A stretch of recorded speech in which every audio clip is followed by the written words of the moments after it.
কারণ আমাদের এয়ারপোর্টগুলি আপনারা যার যার প্রশ্ন শুনে নিয়েন আর কি। হ্যাঁ, আমি নাম বললাম না।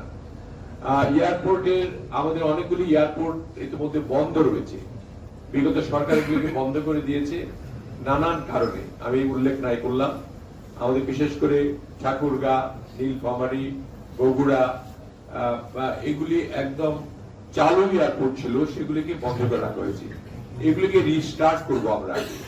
তারপরে নতুন পরিকল্পনা হাতে নিলে যদি নতুন কোন এয়ারপোর্ট কোন বিভাগে হয়, তাহলে ময়মনসিংহ হবে, আমি যদি এই মন্ত্রণালয়ে থাকি।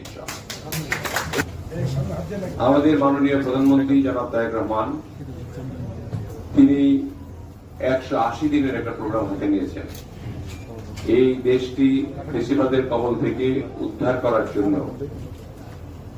যা যা করণীয় তিনি আমাদেরকে নির্দেশনা দিচ্ছেন আমাদের প্রধানমন্ত্রী হিসাবে। আমরা যারা সরকারে রয়েছি তাদেরকে নিয়েও প্রতিনিয়ত তিনি দিন রাত পরিশ্রম করছেন, যাতে করে এই ভঙ্গুর রাষ্ট্রকে আমরা আবার বিনির্মাণ করতে পারি। এবং প্রত্যেক জেলাকে 5টি বছর যদি আমরা চেষ্টা করি, নিশ্চয়ই আমরা সরকারের থেকে বুঝতে পারছি প্রত্যেকটি জায়গায় ভঙ্গুর, প্রত্যেকটি জায়গায় নষ্ট হয়ে গেছে, প্রত্যেকটি জায়গায় দুর্নীতির ছোঁয়া রয়েছে এবং বিস্তর দুর্নীতি ঘটেছে ইতিমধ্যেই। সেগুলিকে পূরণ করতে হলে আমাদের সময় বেশি দিতে হবে, কাজ বেশি করতে হবে।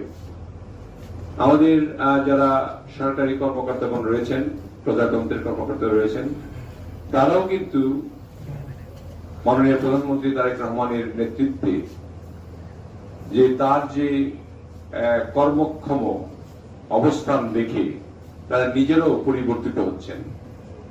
ইতিমধ্যে যারা কাজ করতে অপারগ, কাজ করতে পারবেন না, তারা সরে যাচ্ছেন। এটা একটা ভালো সাইন।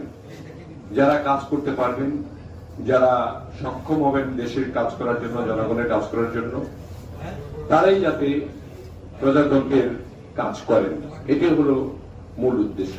যে টিকিটের দাম কমান এবং টিকিটের দাম কেন বেশি হবে, বিমান একটা লুজিং কনসার্ন ছিল, কিন্তু আমরা হিসাব করে দেখলাম লুজিং কনসার্ন কেন ছিল, সেগুলি চুলচেরা বিশ্লেষণ আজকে আমি করলাম না। এটাকে লাভজনক করা সম্ভব এবং টিকিটের দাম কমানো সম্ভব। আমাদের যদি সদিচ্ছা থাকে তাহলে অবশ্যই এটা সম্ভব এবং আমরা ক্যালকুলেশন করেও দেখেছি যে বিমানের টিকিটের দাম কমানো সম্ভব। আপনাদের নাগালের মধ্যেই বিমানের টিকিটের দাম থাকবে ইনশাআল্লাহ।